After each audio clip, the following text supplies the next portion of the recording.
introduce yourself first and you can go ahead. So, my name is Neil Christie and I am the UK Sales Director for Study Group. Study Group is the leading provider of international education globally, with around 30,000 students enrolled this year from 42 countries in our 3 major destinations: Australia, the UK and North America. Today here in Chandigarh we're particularly focused on the UK because we are launching a new programme of master's programmes in London. What we are combining with this opportunity is 3 things. 1, the University of Huddersfield, a leading teaching university in the UK. 2, London, the world's #1 city for international students. And 3, the unique opportunity that is here now to take advantage of post-study work, which will be returning to the UK for international students graduating in 2021, which of course means students starting their study in 2020. So how many years stay back is there after Masters? So the post-study work opportunity will allow students to stay for 2 years, to look for, to find and then to work in the UK. There is no post-process is required after that for the students to stay back?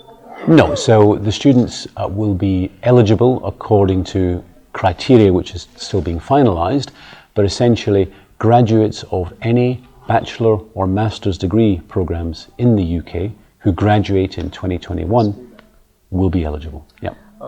To take admissions now, let's get into that actually. For the Indian students it's very hard to get into English exams are required or not?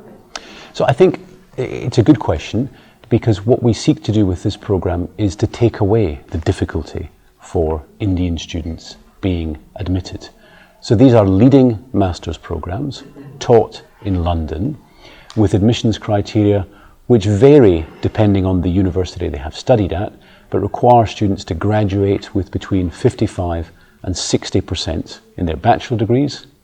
They will be required to have an English language qualification. Now, some students will do that with an IELTS score of 6. Some students will do it just by using their HSC grades from high school. Almost all the universities and all the colleges are offering the IELTS requirement of 6 bands only. That's the minimum? So I can't speak for universities outside of Huddersfield, London, but the minimum level, whether you prove it via IELTS or another exam, the minimum level is IELTS 6. Now talking about the gap years, because Indians mostly leave their education just because of the job opportunities they find out here. And then after that, how much gap years is acceptable? So there are two. That's a question in 2 parts. From an academic perspective, we don't have any gap requirement or minimum gap issue, because these are academic programs. Wow. What we do have to consider is the visa angle, and therefore any students with more than 4 or 5 years of a gap, we will want to understand why that gap occurred, how that gap occurred. We would need to look at employee references and so on. So in one sense, the answer you're looking for is 4 or 5 years, but from an academic perspective, no real consideration. The parents' funds, that needs to be shown. Yes, so again, this is a visa requirement. The parents' funding, or whoever is funding the education, that would need to be in place for 28 days before the visa application was lodged.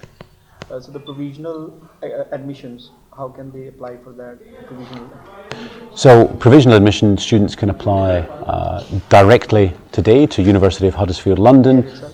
Pardon me? Here in the press conference itself?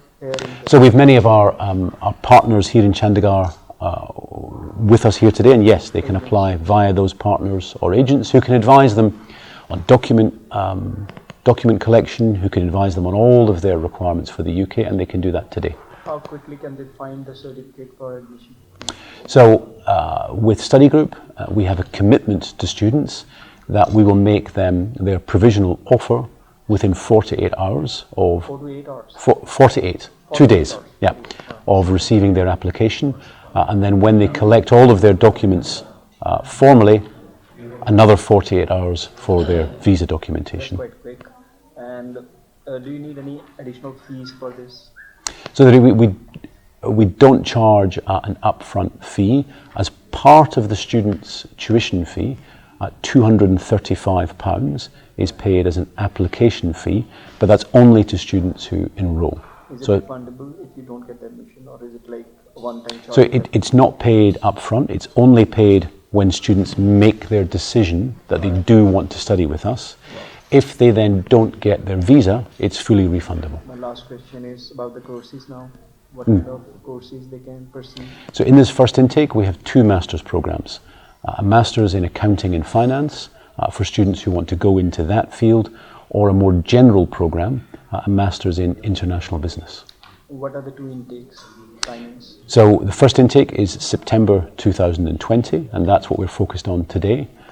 Following that, we will have a January 21 intake.